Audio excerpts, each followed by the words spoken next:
Good evening, everybody. Welcome to Roll the Dice with Dave. So glad everybody can be here.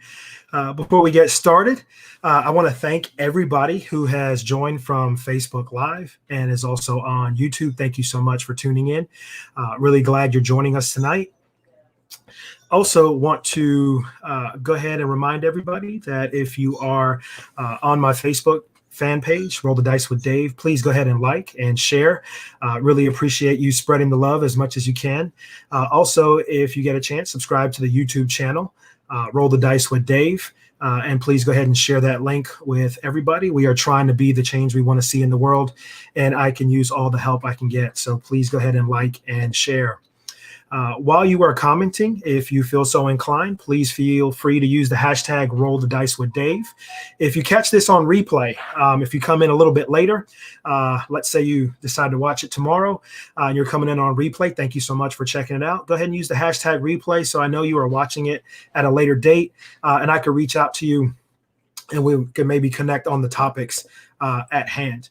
If you are interested in being a guest or interested in seeing a certain topic presented on Roll the Dice with Dave, please feel free to leave the information in the comments tonight or on the replay, or you can email me at rolldedicewithdave@gmail.com. We would love to hear what you have to say as far as topics. Would love to have you on the show as well. I am open to anyone and everyone regardless of your viewpoint. Let's go ahead and have as much open discussion as we can. And I also want to give a big thank you to all of you who have tuned in the past and are tuning in tonight. I am really thankful for your support. Looking forward to keeping this going for a long, long time, as much as we can. And it can't be done without you. So thank you all for joining me on Roll the Dice with Dave. Also want to remind everybody that today was voter registration day. So please go out and register to vote. This is your chance to have your voice heard. This is your opportunity to make the kind of change you want to see in the world.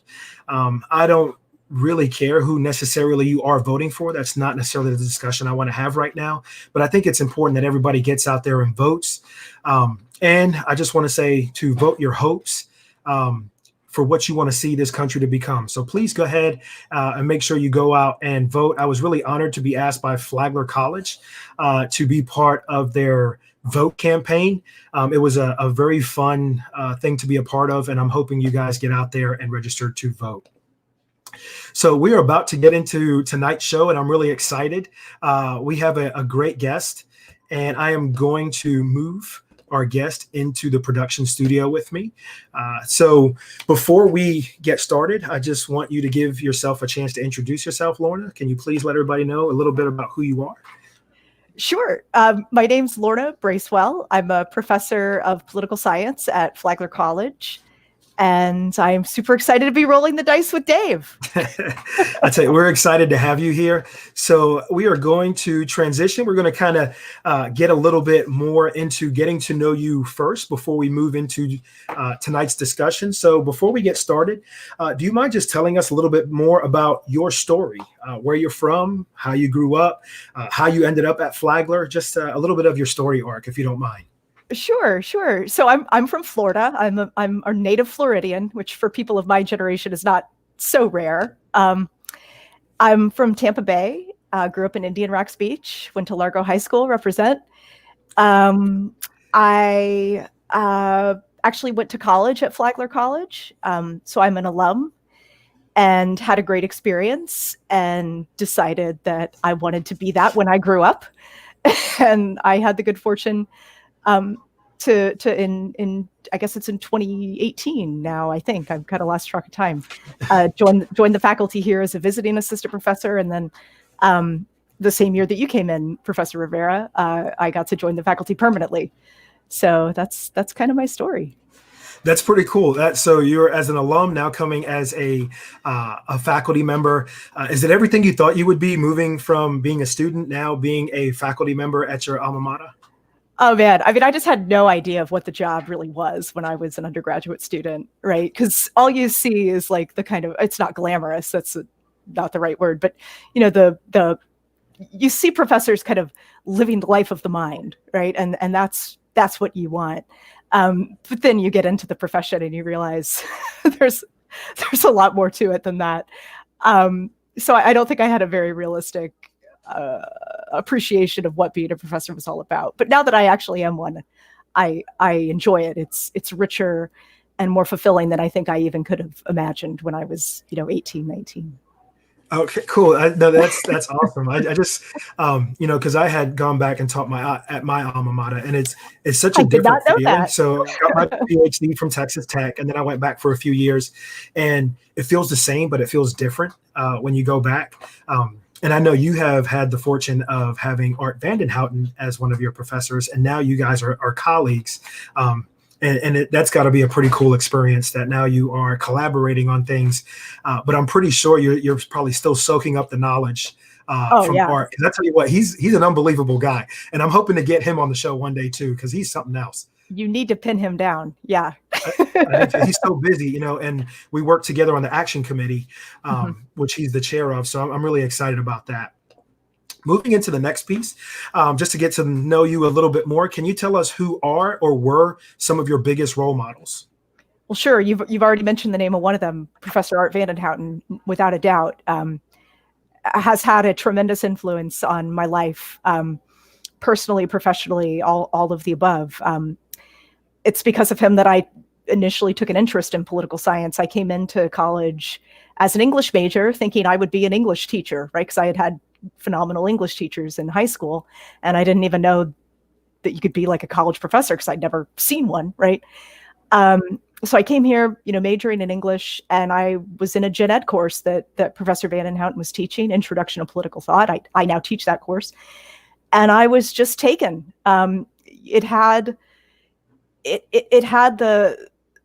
the aspects of it that I really was drawn to in terms of studying literature, right? A kind of close interpretation of texts, but the stakes seemed, I don't know, more significant because these texts had to do with politics and our shared life together as citizens and the kind of dilemmas that we struggle to work out together. So anyway, it was really his salesmanship over the course of that semester on the importance of politics and civic life that won me over. So, I'd say that Professor Art Vandenhouten was one of, a big role model for me. And now, of course, he's a kind of professional role model. He's a person that I look up to, and he's helped me learn the ropes here at Flagler now that I'm a faculty member. So he's definitely one of them. I would say another one this is probably a really typical answer. My mother. I'm sure a lot of women you have on the show would single out their mothers as role models. She is an intellectual, although she wasn't one professionally. She was a nurse, and then she was a hospital administrator. But she's always modeled for me a real love of learning, a love of reading, and a love of ideas that I think has exerted a tremendous influence on me. So those are the two big ones. I've got one more I got to give a shout out to. Oh, no, let's have it. Yes. I call her my JM, my Jewish mother. Her name's Jeanette Goldman. And I met her when I was a teenager. For a time, I was a professional musician. I started when I was 13 performing in church, and that kind of developed into a kind of professional career as a church musician. And then I went out and I started writing my own songs, performing, at a wider variety of venues and stuff. So anyway, I met Jeanette Goldman. She ran a recording studio in my hometown. And, I didn't know it at the time. I was a lesbian. I didn't have that word, but Jeanette was a lesbian. And she was like a real life, lesbian woman who was living her best life. And she was passionate about the arts and had this really great relationship with her partner, Pat. And so that just, again, had a tremendous influence on me as a young kind of budding queer person. She was a real role model for how to live a queer life as an adult, which unfortunately there's not a lot of those, right? A lot of LGBTQ plus people, just straight up don't make it to adulthood. Mm-hmm. So anyway, I gotta shout out my JM, Jeanette Goldman. That's awesome. I think that's just a testament to the type of person that I know you are in the short time I've gotten to know you. So that's awesome to hear you say that. There's a couple of comments. I just think that it's awesome, and I got to show this one right here. So, hold on. Let me go ahead and drop this banner because I got to get this comment up. I just think this is awesome. So Oh, JM is here, right? So she is here. She jumped in. I thought it was awesome that I saw that pop up. So Jeanette, thank you so much for joining us. And Lorna, you have a couple other people just giving you the shout out. They're like, the queen is here. So that's one of the reasons why I wanted to have you on the show, because you, whether you realize it or not, you've reached a level of kind of Flagler royalty. A lot of people know who you are. When I mention your name, they go, I got to take her class. Oh man, she's the best. And then I had the opportunity, what I say is the privilege of sitting in on your class. So I got to actually see you work, and to see students so engaged in healthy political discussion. And that was the key thing. It was healthy. Not everybody agreed about everything, but it was a very healthy discussion, which you really don't see much anymore. And we'll get into that a little bit more. The next little thing I have to ask you is, it's what I like to call 3 words. So how would people who know you describe you in 3 words? Oh man. I know that's a tough one, right? It's like one of these job interview questions where I'm definitely I'm not going to tell the truth, right? I'm going to give you the more flattering rendition of this. No, I mean, I think that a thing I hear all the time, people tell me, I'm just always smiling. People tell me I'm positive, I'm upbeat, and I think that's true. Brenda Kaufman agrees. She calls you Smiles. Yeah. So that's probably one thing. Oh, Brenda, she's sweet. They're doing the work for me down here. I think of something my mom has often said of me over the years. I have an older sister, and like a lot of siblings, right, we're deeply similar in a lot of ways, but we're also very different. And a thing my mom always likes to say is that if you want to know how to do something, ask Amy, which is my sister. If you want to know why something is happening, ask me. So Amy kind of handles the how, and I kind of handle the why. And I don't know exactly what she's trying to say about that, but something I don't know, reflective or philosophical or tedious. I don't know what she's trying to say about me there. That's sweet. So I'm going to throw this up. This is my mom, right? So my mom says, love your smile. First thing I saw. So I think that's great. And I put it up because you mentioned your mom being one of your role models. My mom is one of my biggest role models. I've learned a lot about a lot of people find this. I learned a lot about what it takes to be a good man from my mother. And that's a lot of times you don't hear that. But my mom was such a big part of my life, is such a big part of my life. So I think that's awesome. I want to move on to the next piece, right? So I'm actually going to move out of the way.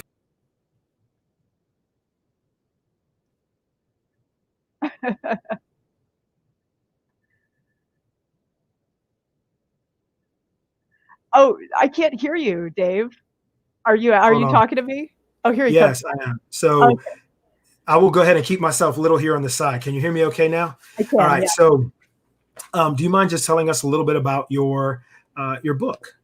I'm happy to, and I'm so excited that you've got the cover here. It was just a week or two ago that the press. I have nothing to do with this. The press, designs the cover and lets me know when it's ready. So they sent me the file, and so that's the cover of my book, which is going to be out in the spring with the University of Minnesota Press, and it's a book about the sex wars, which were a series of debates that happened within the women's movement, primarily in the United States, but also, they had ramifications internationally as well. My book focuses on the US context. And this is in the period, pretty much like the 1970s up through the 1990s was really the heyday of the sex wars. And my book is a kind of revisionist history of these debates. I think they've been, by and large, overlooked.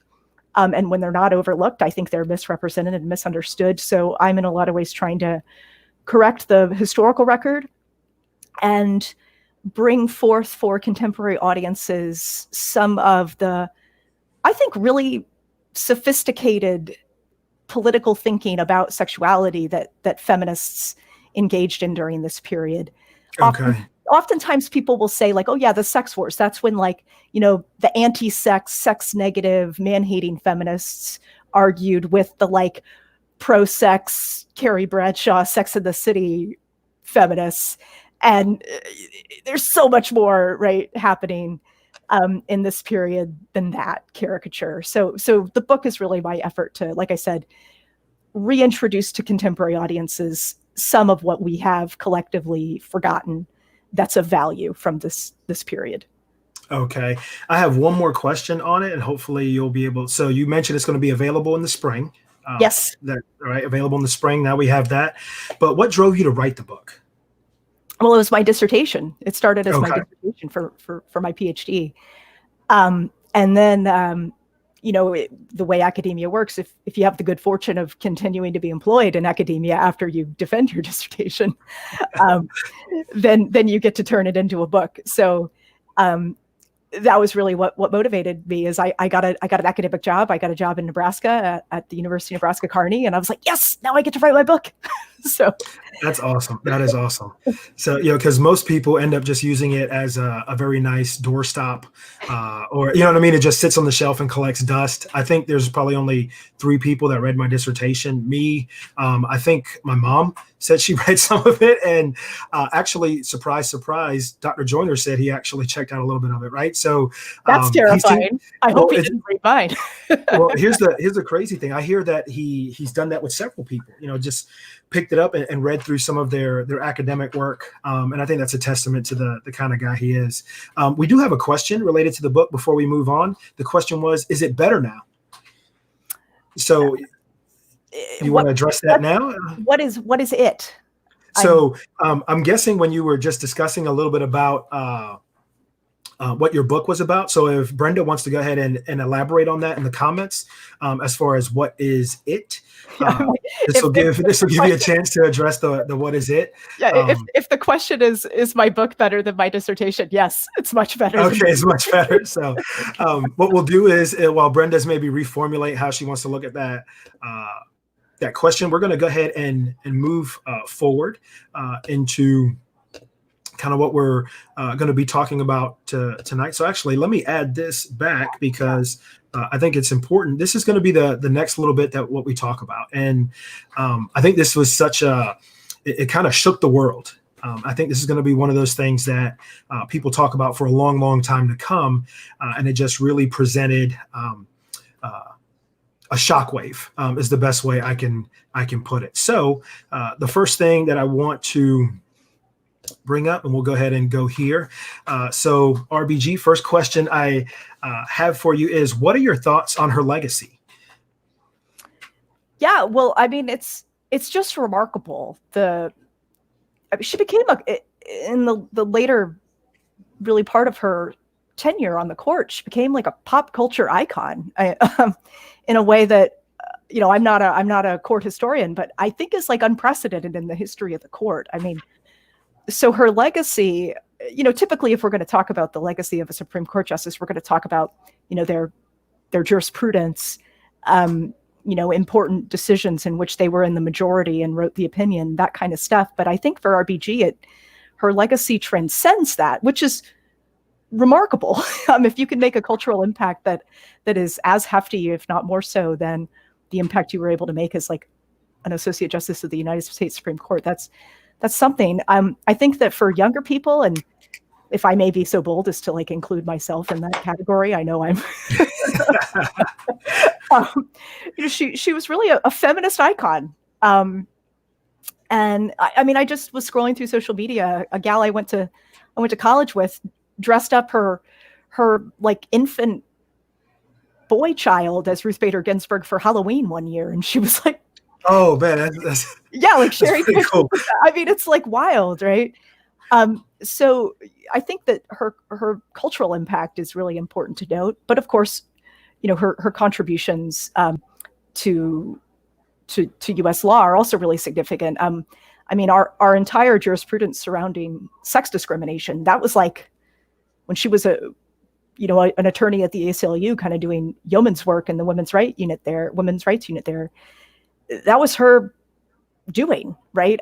She had this idea that the law should not discriminate or make a distinction between men and women on the basis of sex, and through very strategic legal challenges, she was able to successfully argue that idea into reality. And so that is now the foundation, for every sex discrimination case that comes before the court. It is her legal framing of that issue that has to be brought to bear by the justices. So, I think that's really her most significant legacy there. Okay. And actually, Brenda, and we're going to take a pause on RBG for just a second, because Brenda actually put in our ability to talk about sex and what it means to different people. So has that gotten better?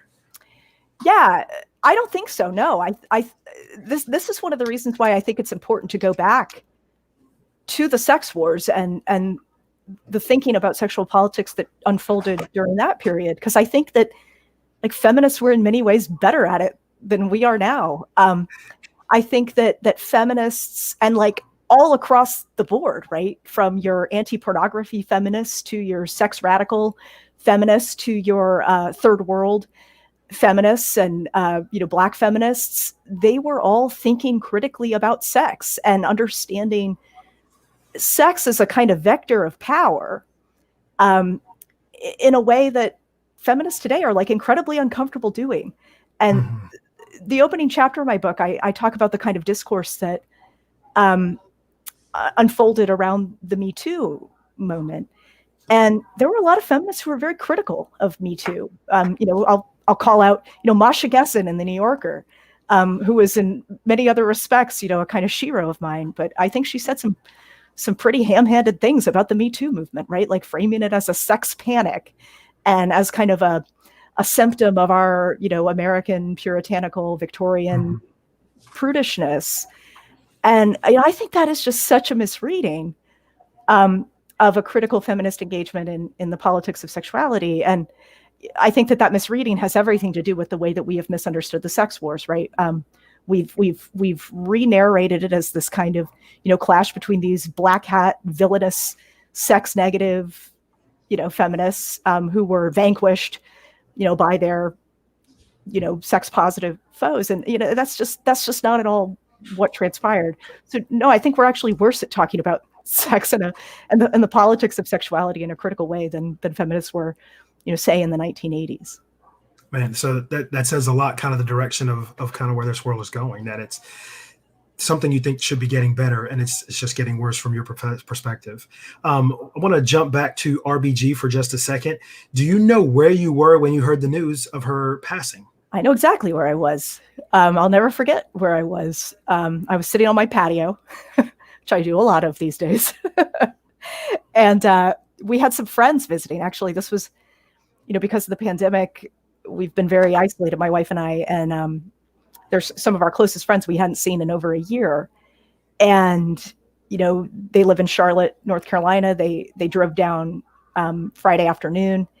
And so anyway, we were having beers on my back patio Friday. I think it was, I forget, it was 9:30. It was after dark.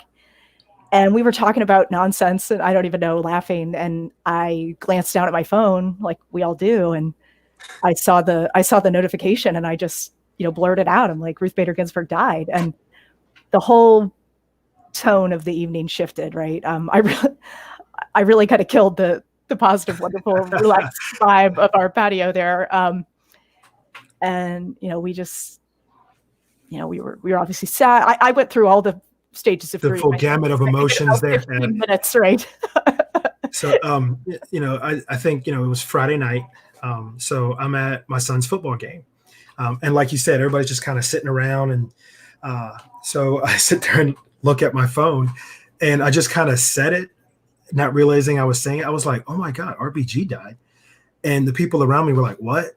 And my wife goes, what? I was like, RBG died. Supreme Court Justice RBG died. I was like, and to me, it's one of those things that you hear it, but you don't believe it. Like it just didn't resonate really at that moment. And it didn't resonate till I got home and really had a chance to sit there and, then you're looking at Twitter, you're looking at, you're looking at all these media outlets, and you're like, oh man, this is real. This is really happening. And now what is it going to mean going forward? So which brings me to my next question for you. In the morning, because as we had one comment they're still mourning over the death of RBG. Another comment has just come in. I cried so much that night, and normally I do not cry. And when you think of celebrity, sometimes people, oh, a celebrity died, I'm sad, and some people get very attached to celebrity deaths. But with this, there's so much more that goes into her passing. So one question I wanted to ask you was, now the president is sitting there saying, hey, we should be looking at now choosing another Supreme Court justice. Do you think in these types of situations that POTUS should be able to move forward in their final year of their term and choose another Supreme Court justice?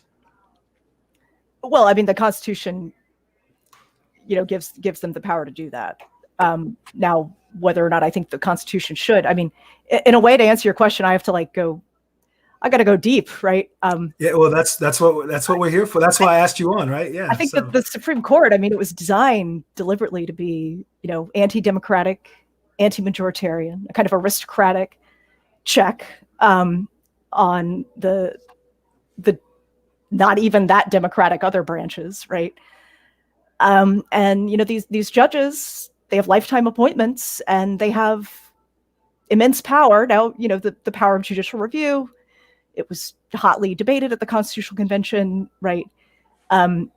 So the Constitution does not expressly grant the court that power, but people at the convention wanted it to, right? I'm looking at you, Alexander Hamilton, who everybody wants to celebrate as some sort of, democratic hero. Like, no, he's deeply elitist, right? Profoundly anti-democratic, crypto-monarchist, right? I think the Anti-Federalists had his number right.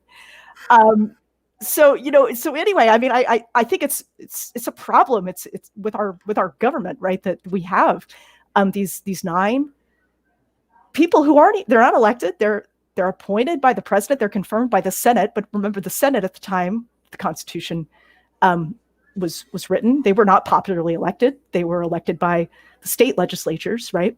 So the fingerprints of the people are nowhere on this branch of government, the judicial branch, by design.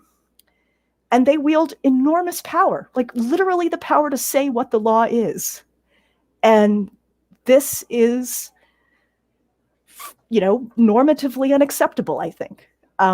So my answer is sort of, well, yeah, the president has the power. The Constitution gives the president the power to fill this vacancy, but I think the Constitution is wrong on this point.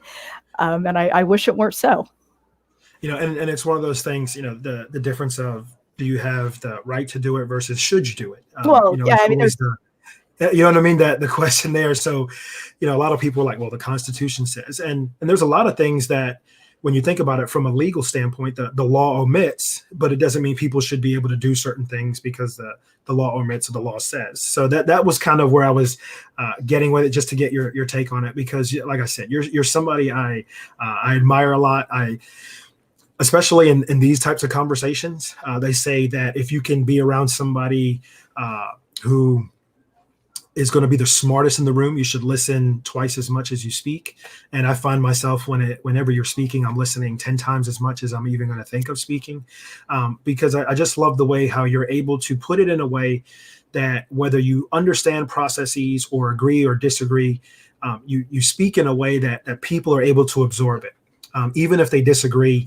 And I really appreciate you for that. And I'll tell you what, you have no idea how I'm excited I am that you're on the show. So I'm humbled. Thank you. So there's a lot of comments flowing, but I want to kind of move into the next little bit of looking at just some topics and discussion revolving around politics. So we're going to move into the next little piece here. So we mentioned, should they choose or not to choose? But I want to ask you, as far as politics, what role does politics right now play in your life? Now, I know you're a professor of politics at Flagler, but maybe if you can just go a little bit beyond that. How influential is politics in your life? I mean, in all of our lives, it's hugely influential. I mean, the roads we drive on or don't drive on in this in this odd COVID age, right? The technology that we're using to communicate right now is totally dependent upon public goods that are provisioned through politics. Our rights as citizens, right? I think probably one of the moments in which I felt the power of politics most profoundly was when my wife and I decided that we wanted to get married, and we were living in Florida at the time, and we were not able to legally get married in our home state. And there was a brief window where same-sex marriage became possible in Indiana, which is where my family's from, and I have relatives up there. So we piled into the car with my parents. We drove up to Indiana trying to get there in time to take advantage of this window. But by the time we got there, a higher court had stayed the judge's ruling that had made marriage a possibility. So they were no longer issuing marriage license to same-sex couples in Indiana. So we had to go to Illinois. And it was a whole thing, right? So like literally politics dictated, when and where I could legally, marry the person who I loved. So politics exerts a tremendous influence on all of our lives. My wife is a public school teacher, right? The only reason there are public schools is, because of politics, and it's one of those public goods that we provision through politics. So yeah, I could go on and on. No, I know, and that's why I didn't want to say anything. I wanted, if you were flowing, but since we kind of took this little natural pause, I want to put this up here. Brenda has asked, where do you see civil discourse heading in our nation?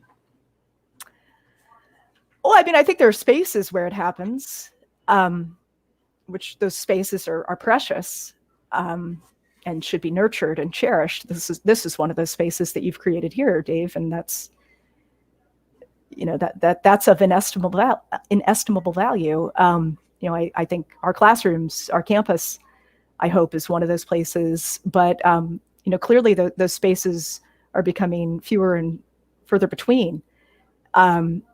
And it is not uncommon. Political violence it's like a frequent occurrence, right? It's like a daily occurrence. And we've seen a sharp uptick in that, and that is scary. Mm-hmm. So I do not, if the question is, where do you see civil discourse heading in our nation? I think we're heading in the wrong direction, right?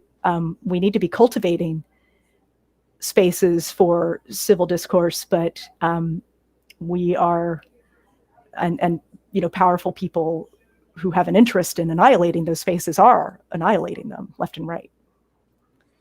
Cool. So I think this is a good lead into the next one. So what do you think is wrong with our political system?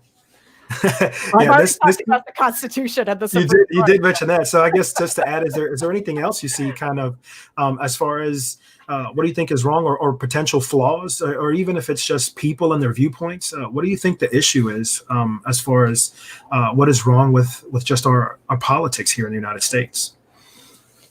Yeah, so it's hard to know where to begin. Our political system that we're stuck with, whether we like it or not, to the extent that it functions because of compromise, right? I don't see this as a virtue of it. A lot of people will wax poetic, like, oh, it's so wonderful that our system relies on compromise. I actually see it as a kind of flaw, because compromise is really hard. We rarely achieve it, right? Often, the legislative outcomes are the status quo wins because we don't do anything, because we can't arrive at a compromise. But anyway, so I think one of the problems is that we have this system that is dependent on consensus, compromise, but we have an electorate, but also we have elected representatives who are incredibly ideologically polarized, and then also highly partisan in their motivations and their behavior. And so they have all these incentives in terms of their reelection prospects to not compromise, to be absolutely unyielding, to be totally ideologically rigid. And yet, in order for literally, budgets to get passed and funds to get distributed and government to function, we need them to achieve consensus and to compromise. So I think the problem is that we have this political culture that is just totally incompatible with our institutions, and something has to change. And I tend to favor changing the institutions because I think it's relatively simple to change institutions. It's virtually impossible to, in a kind of deliberate, intentional way, change culture. So that, that's, I think, at the most macro scale, what I think is wrong with our political system. Okay, we do have a question, and that's from Amber, and she says, how do you impress upon young adults the importance of political involvement, both on a local and national level? Actually, that's a really good question. Yeah, I don't know. I know, right? Yeah. I know what I try to do. I don't know that it works. I'll say this. I started teaching political science. Like my first job as a professor was in the fall, just before the 2016 election. I got my job as an assistant professor in Nebraska. And I actually found my students were super politically engaged, right? I didn't have to impress upon them the importance of political involvement. They seemed to already come in to me with that, like that had already happened. And I don't know if it's just the moment we're living through or something like that. The candidacy of Trump, I don't know what it was, but I had just a room full of young people who were really, really engaged in politics. Maybe it was Nebraska, they kind of pride themselves that history of prairie progressivism and all that stuff, so maybe it was that. But, I actually feel like young people get it. So you feel that young people are starting to get it and kind of. But, I see a very skewed sample. I see students who are taking political science classes, right, who are majoring in political science. So, maybe the ones that I interact with, and, they get it. No, I also feel it's a little bit of our campus. I've noticed there's something about the Flagler campus that the students seems to be or wanting to be very active, both in politics and social justice movements. I see it quite a bit. And I also don't know if it's because our campus is just really plopped in the middle of a city versus a city being built around the campus. There was the city of St. Augustine. And it's like, oh, now here's this college in the middle of it that students feel that they are, whether they have a choice or not, they have to be involved because they're smack dab in the middle of. Yeah, like literally, we're across the street from City Hall, right? Yeah, exactly. So the mayor is a professor at our college. I know. So there's so much there that maybe they feel that way. So just to kind of change paces, because we've addressed one side of the coin, I want to hit the other side of the coin.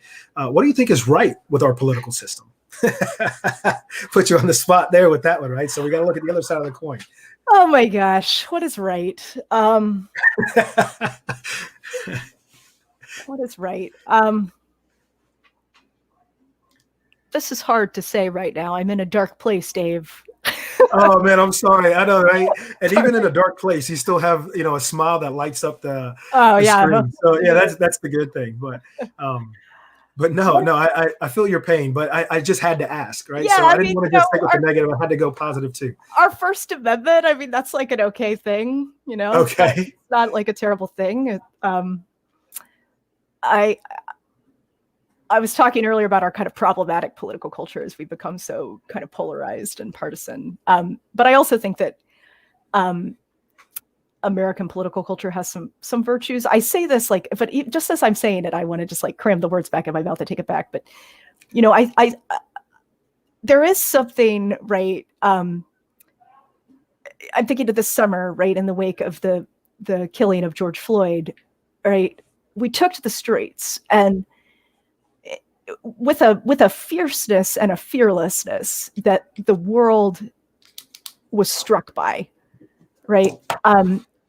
And I think that's a virtue, right? That's something that's right in our political system.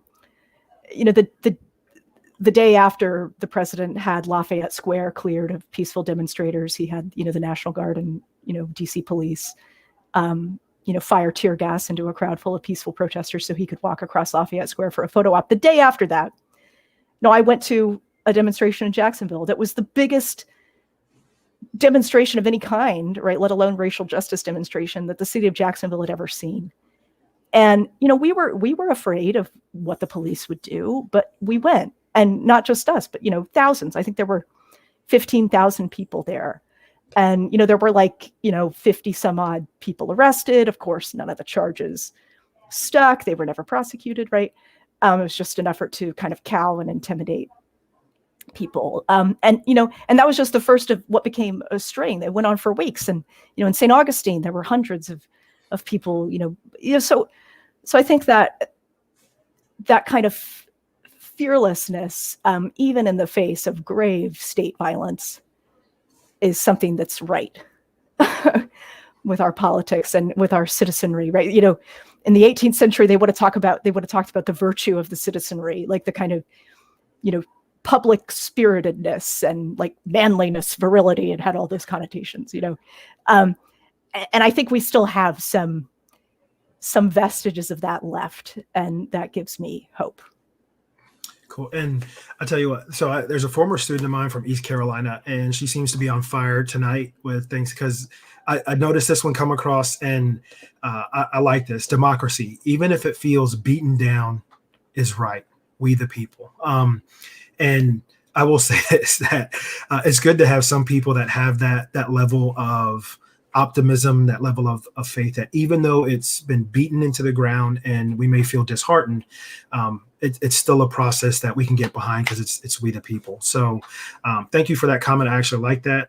Here is a question I'm going to put up. Do you think George Floyd's death will have a profound impact on future elections and can help pave the pathway towards achieving justice and social equality amongst minorities?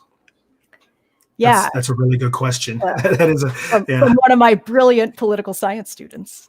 I have to, turn that into a compliment of myself. Like I had nothing to do with it. That's a really good question. He came to be brilliant already. So there's kind of two questions here, right? Do you think George Floyd's death will have a profound impact on future elections? Yes, but I don't know that impact will necessarily be good, right? I think we're already seeing like a tremendous anti-democratic, not anti-capital D democratic, not anti-democratic party, but like anti-democracy, authoritarian, fascist backlash to the killing of George Floyd and the popular mobilization that sparked. And I think of just yesterday, our governor, right? Governor Ron DeSantis here in the state of Florida, made public a list of measures that he will encourage the state legislature to consider in March when it convenes for its new session, that are going to curtail, the First Amendment rights of citizens. It would basically make it very easy for police to declare any kind of assembly disorderly, and then people could be arrested in mass simply for being present at such an assembly, and that would be a felony that they could be charged with. And then, as we all know, right, in Florida, if you're convicted of a felony, it's virtually impossible to have your voting rights restored. Yep. Yeah. Right. So that's one way in which, I think the death of George Floyd could have a profound impact on future elections, but it's not like a good one, right? Yeah. And so then the second part of the question, could it help pave the pathway towards achieving justice and social equality amongst minorities? That is my prayer. I mean, literally from the depths of my soul, that is my prayer. I wish I could say for certain that would be the way the narrative unfolds, but I'm too good a student of history to have that kind of confidence, right? That's what will occur. But that is my prayer. Cool. All right. Thank you. And one more question before we move into the next little piece. Do you think now is a good time to really focus on local leadership? Yes, I think all the time is a good time. Yes. And this is my colleague, Brenda Kaufman at Flagler, another political science professor. And this is something that I know she emphasizes and is designing a whole class around kind of local politics, which is vitally important. We know, I mean, I'm speaking to those of us who are at Flagler in St. Augustine. We know the tremendous impact that local government action can have. We just watched that Confederate monument that had stood for a century or something in the town, and it is no more, right? It's not no more. It's at the Trout Creek down the road. Yeah, such a fitting end for that sideshow attraction, right? It belongs at a campground. So that was local government that made that happen. So yeah, absolutely. It's a great time to focus on local leadership. Cool. All right. Moving on to the next thing, since we are involved in higher ed. So we're going to talk a little about just some issues related to higher ed. So do more higher ed institutions need to address political issues and concerns? Yeah, I think I mentioned earlier, right? Somebody had asked about spaces for civil discourse, and are we, headed in the right direction? I think this is why I wanted to be a college professor. I feel a kind of, almost like priestly vocation, right? For this reason, I think that college campuses, university campuses are sacred spaces. And one of the things that makes them sacred is that they are spaces in which we can have these political debates and discussions and arguments and learn the skills and hone the skills for small d democratic contestation, citizenship, cultivate civic virtue, right? I think that is what colleges and universities and what higher education is about. And I know my views about that are probably skewed because I'm a political science professor. But so I think that we absolutely have to make our colleges and universities kind of spaces of politics, because there are so precious few of those. You have some fans that want you to run for political office now. Yeah. Oh my God. Well, unfortunately, now that I'm, on the record on on Roll the Dice with Dave, I'll be automatically disqualified for all that. Oh, no, I hope not.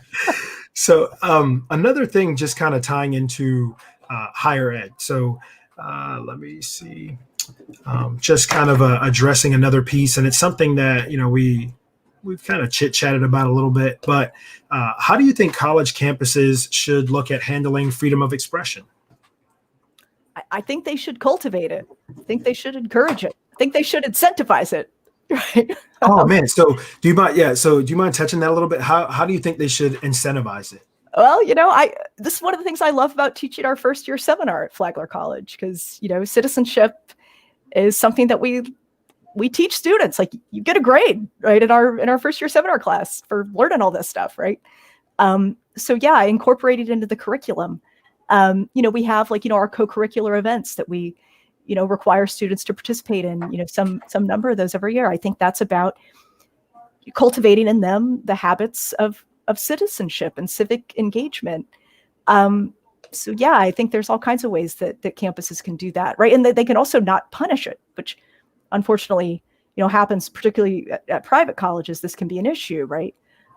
Where students who do engage in this kind of political contestation that I'm saying is so valuable and so crucial are responded to punitively, and it's taken, as a honor code violation or whatever. I think that that's terrible. And I'm very proud that Flagler is not adopting that course, and is rather, providing, a kind of clear set of guidelines for students to engage in robust political debate, discussion, expression, and, where they're not going to be, pressured or discouraged by the institution.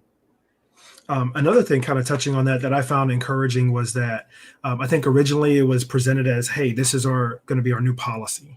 Mm-hmm. But now it seems like it's not just going to be something that's revisited every now and then, but it's going to have almost a organic or fluid life to it. So as things potentially come up, the idea of altering it just to make sure that further protections for students' rights are in place. So that to me was very encouraging, because I think this generation, I hate to use the word emboldened, but I guess maybe feel a little bit more secure in freedom of expression and moving forward.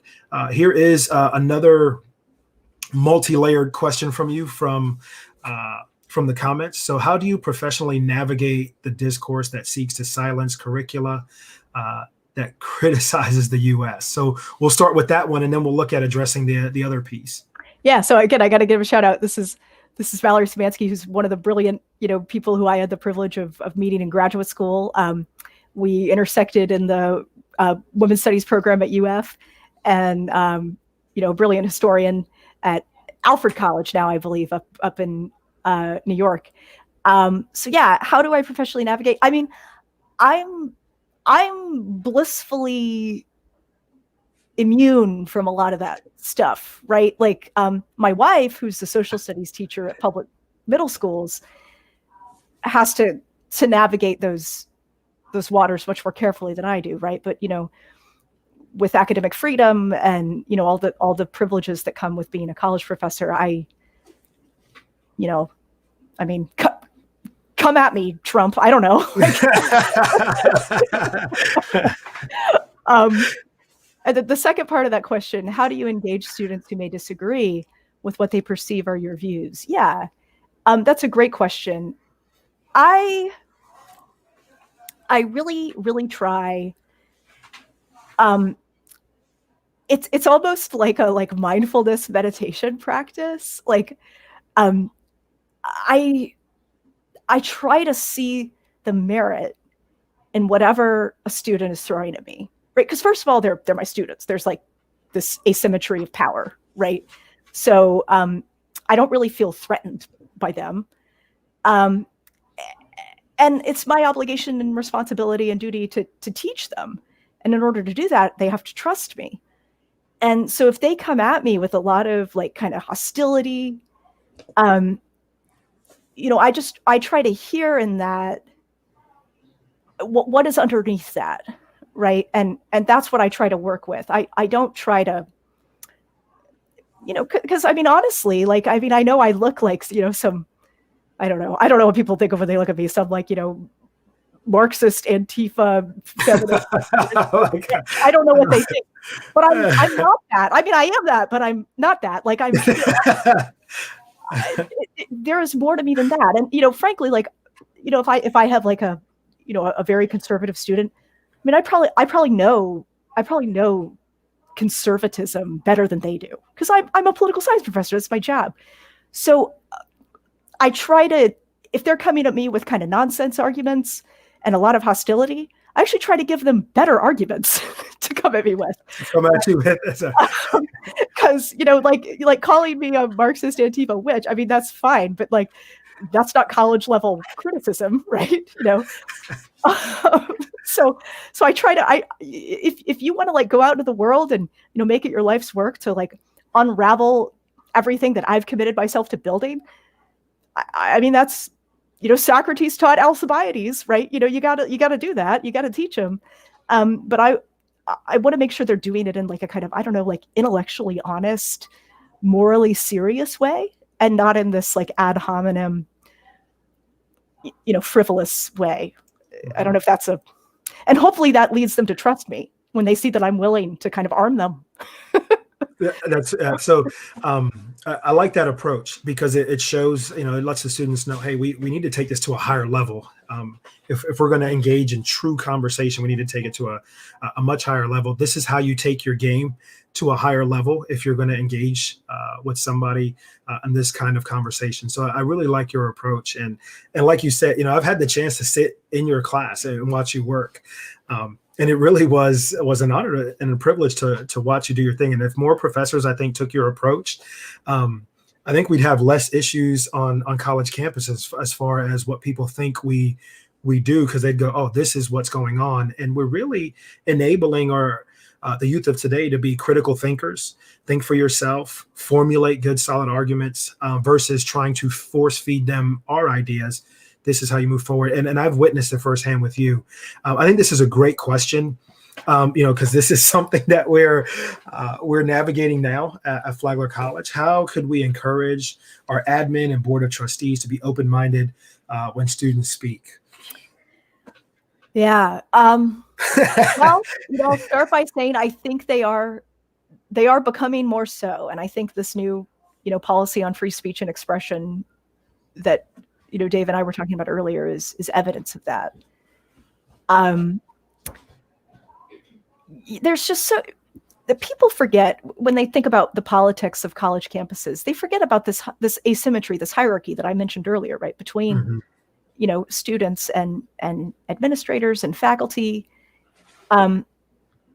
Those power dynamics are real, right? So, sometimes I think that some of the the tension between like students and administrations, it's less about the substance of the ideas being debated, and it's more just about like a kind of prejudice that adults have against young people, right? And that prejudice is exacerbated in educational settings because we think of you as students, which means we think of you as like our subordinates and our inferiors, right? And we're not just accustomed to engaging with you as co-equal citizens.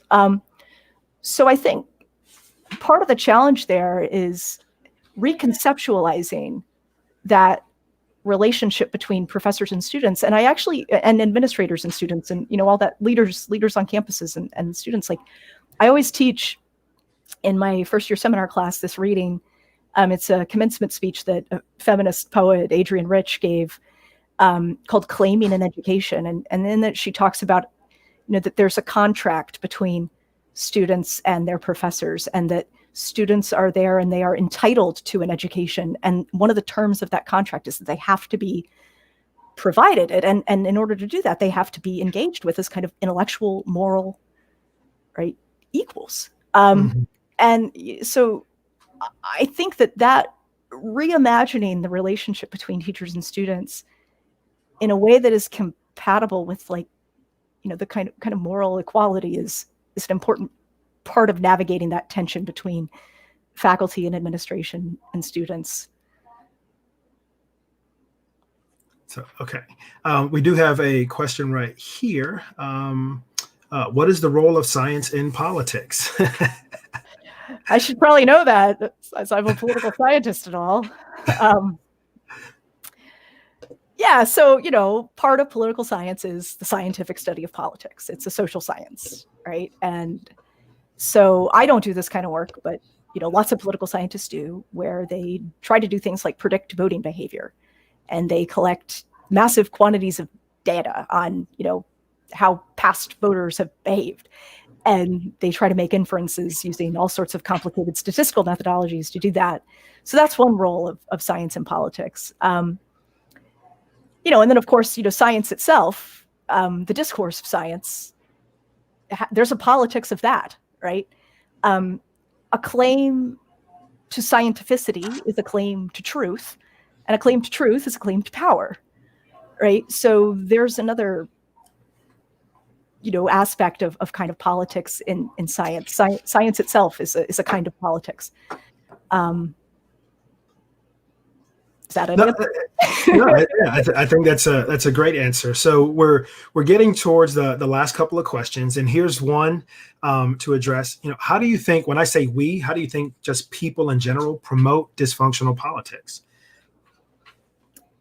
Yeah, I mean, doing that kind of ad hominem stuff, right, where instead of engaging with somebody's ideas or principles, we personally attack them or malign them. I think that's one way we contribute to political dysfunction. I think you mentioned earlier, right, sometimes it's better to listen than to talk, right? Yeah, listen twice as much as you speak. Yeah. So, I think by failing to listen, we contribute to a culture of political dysfunction.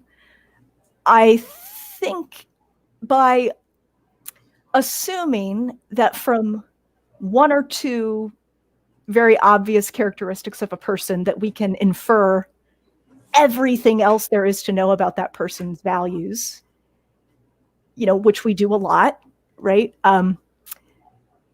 That contributes to a culture of political dysfunction. And I actually kind of make it a kind of personal hobby to just complicate the way all those things line up, right? So like, I love to have my pride flag in the back, and then I also love to kind of speak in the jargon of evangelical Christianity in which I was raised. Confuses the crap out of people, right? So I think that's making those assumptions, right? That because you attend such a church, or because you support such a candidate, or vote such a party, or whatever, therefore I know all I need to know about you. I think that contributes to political dysfunction. Okay. And here is kind of the last question to get your thoughts on. Do you think elections are fair? No. No. So what makes them unfair? What Just a makes them so statement of unfair? fact. They're not fair. I think for a brief moment, we were seriously committed as a country to making them fair, right, with the passage of the Civil Rights Act in 1965. But, that is no more, right? We've kind of abandoned that project, and we're back to the same old, shenanigans and voter suppression. And so, no, our elections are not fair.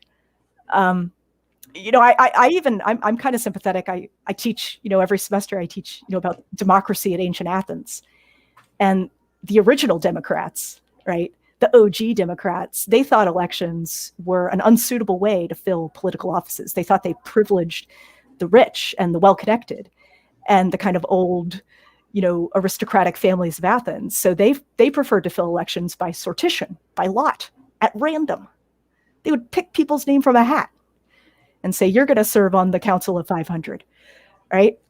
So I think on that level, elections are not fair because, you got to have a tremendous amount of money. You got to have a tremendous amount of name recognition and notoriety and prominence to run for election.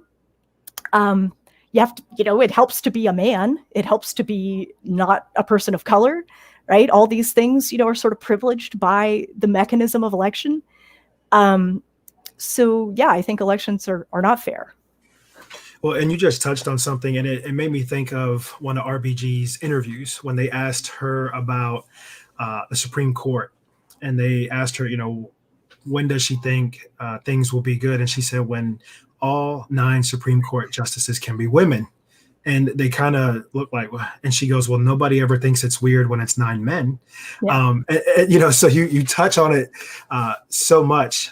So I'm going to ask you this, and then this will be the kind of the last question before we get your final thoughts. Do you think in your lifetime we will ever see a female president? Oh, sure. Yeah. I mean, we've been pretty darn close, right? In 2016, Hillary Clinton won the popular vote. Of course, she lost the election, but that she made a good run for it. We're looking at a Democratic ticket right now where we have a very old Joe Biden is at the top of the ticket, and if he wins, he will likely be a one-term president. And it seems like his vice presidential nominee, Kamala Harris, will be the sort of natural pick to be at the top of that Democratic ticket, in 2024. So, we could be looking at it as soon as that. Ivanka Trump could run, who knows? Like, there's all kinds of Yeah, I mean, I think we'll see it in my lifetime. Oh, I love it. Yes, because it will be Lorna Bracewell. You know what? That is definitely a president I can get behind, right? Oh gosh, no. So I can definitely get behind that. I just think you are awesome. Thank you so much for your time. Oh man, I got to put this up. My mom is killing me. Do you plan on living to 100? And because we're pessimistic about this. Yeah, and maybe that's where my pessimism comes. I mentioned that my mom is such a big role model. And I don't know if I've just lost confidence in this country more and more through the times that I go, man, I thought we had somebody who was the most qualified candidate we could have had, and they still didn't end up being president. And I'm sitting there going, man, if that's going to be the case, what are we looking at? And I think my viewpoint as a dad has changed a little bit because, I consistently tell my daughters, you can be anything you want to be. And then they go, well, there's no female presidents. And I was like, oh yeah, well, you could still be a female president, but maybe you could be the first. I just don't know if I've just lost that level of confidence, and I hope you're right. And I pray that I am wrong, because I would love to see it in my lifetime. And we will end on this one. My mom, I would vote for you.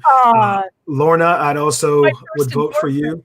And I'm sure there are a truckload of people that would vote for you. So before we wrap things up, I just want to give you an opportunity. What are your final thoughts? Stay strong. Surround yourself with people who lift you up, who radiate that Dr. Dave Rivera positivity. Don't be afraid to be critical of yourself. I think that's a really important quality. That's something that I try to model for my students and cultivate in them. It's okay to question yourself, to doubt yourself. It's okay to be uncertain, to feel ambivalent. In fact, I think that the kind of smartest and best people are constantly racked with anxiety and ambivalence. So I guess that'll be my final thought. Thank you for having me. No, thank you so much. And I want to give you my 3 words when I think of you. So one is definitely dynamic. I think you're one of the most dynamic individuals I've ever met. Your passion is unbelievable. And the last one, and this is the one that I hold near and dear to my heart, you are definitely inspirational. And I think you inspire people to be the best people that they can be. So thank you so much, Lorna, for being on tonight. I know everybody that tuned in completely enjoyed having you on tonight. Thank you so much for joining me. My pleasure. So as we wrap up, everybody, just to give a few more things. Next week on Roll the Dice with Dave, we're going to be talking about a little bit of day drinking. And as I mentioned, day drinking, what we're talking about is looking at kind of the alcohol industry over this unique time from what I like to put the day that my life stood still, which was March 12th and 13th, up until right before we started going back to school. And Allie Burkett, who is also a Flagler grad, but she is the regional director of sales with Precepts Wine. And over the COVID quarantine, just alcohol sales and people experimenting alcohol consumption. It's a really interesting topic and how people's perceptions of, hey, drinking during the day just change, especially with low alc alternatives and alternative packaging. So we're going to be talking about that, something a little bit different than the last couple of weeks. I really hope you guys turn in. She is unbelievable, energetic, and I think will give you a great perspective on the alcohol and beverage industry. So with that, as I wrap things up, thank you all so much for joining me tonight. And let me go ahead and plop this up. If you would like to connect, please feel free to reach out. You can join and subscribe to my Facebook fan page at Roll the Dice with Dave. Also, my regular profile page at David Rivera Jr. I do have a Twitter account at El Leon de Flagler, and my Instagram, Rivera D at Rivera D the Flagler Prof. Let's connect, and you could also send me an email at rollthedicewithdave@gmail.com. Looking forward to connecting with all of you. I hope you enjoyed tonight, and all of you have a great evening. And don't forget, let's continue to be the change that we want to see in the world. Good night, everybody.